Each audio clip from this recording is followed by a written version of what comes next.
Thank you all for being here. The news this past week, including this morning's news about Citigroup, has made it even more clear that we are facing an economic crisis of historic proportions. Our financial markets are under stress. New home purchases in October were the lowest in half a century. Recently, more than 500,000 jobless claims were filed, the highest in 18 years. And if we do not act swiftly and boldly, most experts now believe that we could lose millions of jobs next year. While we can't underestimate the challenges that we face, we also can't underestimate our capacity to overcome them, to summon that spirit of determination and optimism that has always defined us, and to move forward in a new direction to create new jobs, reform our financial system, and fuel long-term economic growth. We know this won't be easy, and it won't happen overnight. We'll need to bring together the best minds in America to guide us, and that is what I've sought to do in assembling my economic team. I've sought leaders who could offer both sound judgment and fresh thinking, both a depth of experience and a wealth of bold new ideas, and most of all, who share my fundamental belief that we cannot have a thriving Wall Street without a thriving Main Street, that in this country we rise or fall as one nation, as one people. Today, Vice President-elect Biden and I are pleased to announce the nomination of 4 individuals who meet these criteria to lead our economic team. Timothy Geithner as Secretary of Treasury, Lawrence Summers as the Director of our National Economic Council, Christina Romer as Chair of the Council of Economic Advisors, and Melody Barnes as Director of the Domestic Policy Council. Having served in senior roles at Treasury, the IMF, and the New York Fed, Tim Geithner offers not just extensive experience shaping economic policy and managing financial markets, he also has an unparalleled understanding of our current economic crisis in all of its depth, complexity, and urgency. Tim will waste no time getting up to speed. He will start his first day on the job with a unique insight into the failures of today's markets and a clear vision of the steps we must take to revive them. The reality is that the economic crisis we face is no longer just an American crisis. It's a global crisis, and we will need to reach out to countries around the world to craft a global response. Tim's extensive international experience makes him uniquely suited to do that work.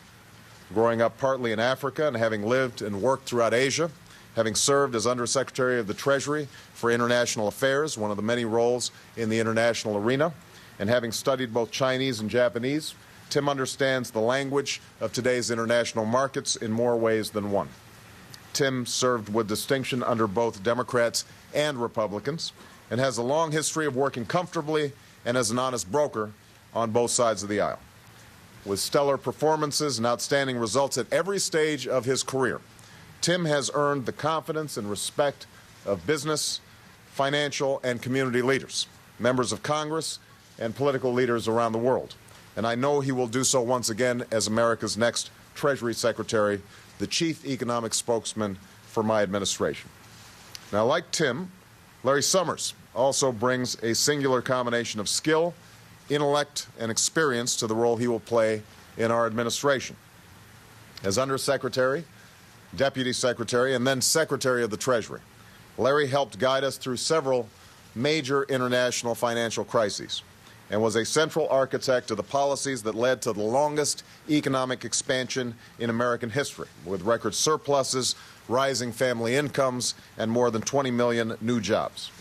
He also championed a range of measures, from tax credits to enhanced lending programs to consumer financial protections that greatly benefited middle-income families.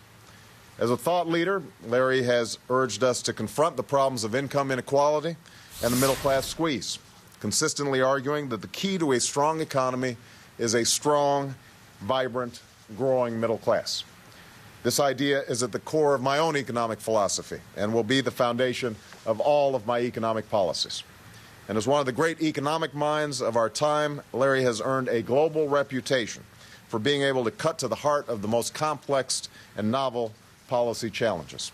With respect to both our current financial crisis, and other pressing economic issues of our time, his thinking, writing, and speaking have set the terms of the debate.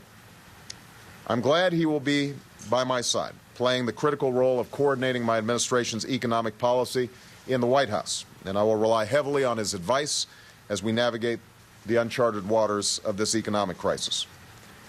As one of the most expert people in America on economic crises and how to solve them, my next nominee, Christina Romer, will bring a critically needed perspective to her work as chair of my Council of Economic Advisors. Christina is both a leading macroeconomist and a leading economic historian, perhaps best known for her work on America's recovery from the Great Depression and the robust economic expansion that followed. Since 2003, she's been co-director of the National Bureau of Economic Research Monetary Economics Program. She's also a member of the Bureau's Business Cycle Dating Committee, the body charged with officially determining whether a recession has started and ended, experience which will serve her well as she advises me on our current economic challenges.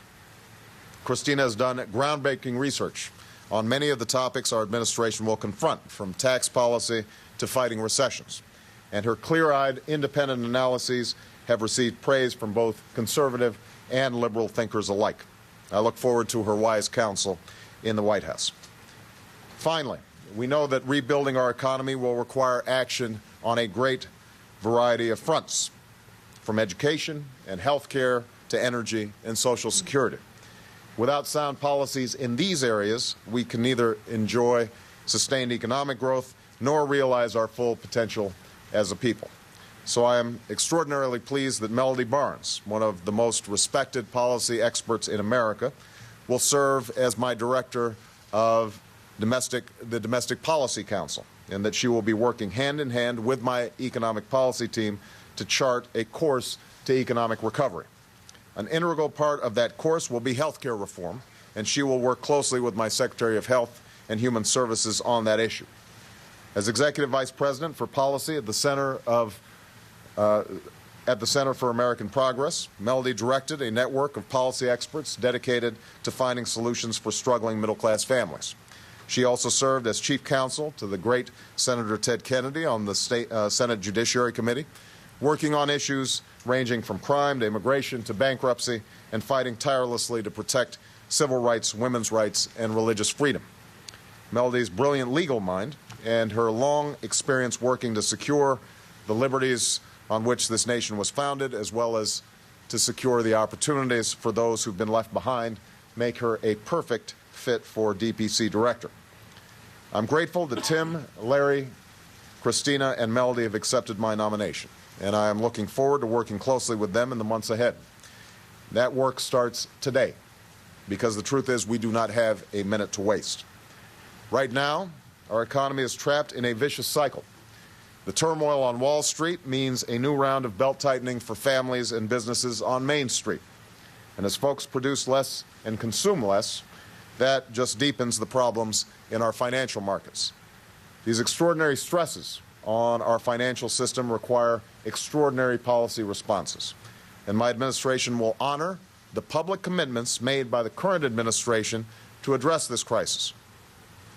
Further, beyond any immediate actions we may take, we need a recovery plan for both Wall Street and Main Street, a plan that stabilizes our financial system and gets credit flowing again, while at the same time addressing our growing foreclosure crisis, helping our struggling auto industry, and creating and saving 2.5 million jobs.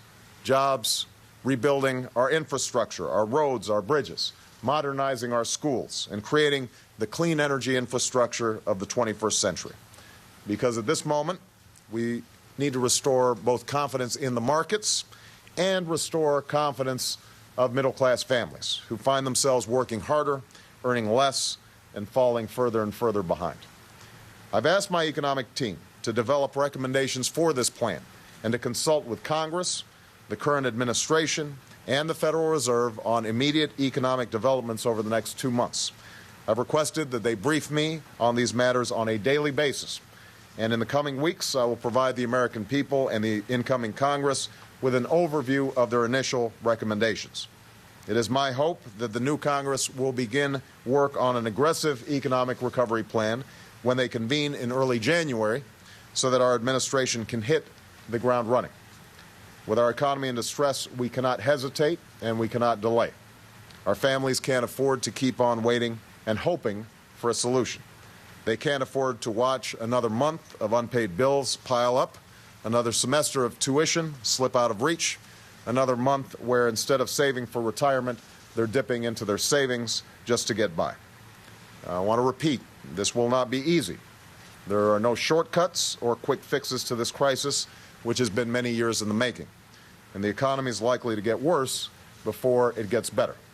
Full recovery will not happen immediately. And to make the investments we need, we'll have to scour our federal budget line by line and make meaningful cuts and sacrifices as well, something I'll be discussing further tomorrow. Despite all of this, I am hopeful about the future. I have full confidence in the wisdom and ingenuity of my economic team and in the hard work, courage, and sacrifice of the American people. Most of all, I believe deeply in the resilience and the spirit of this nation. I know we can work our way out of this crisis because we've done it before. And I know we will succeed once again if we put aside partisanship in politics and work together. That's exactly what I intend to do as President of the United States.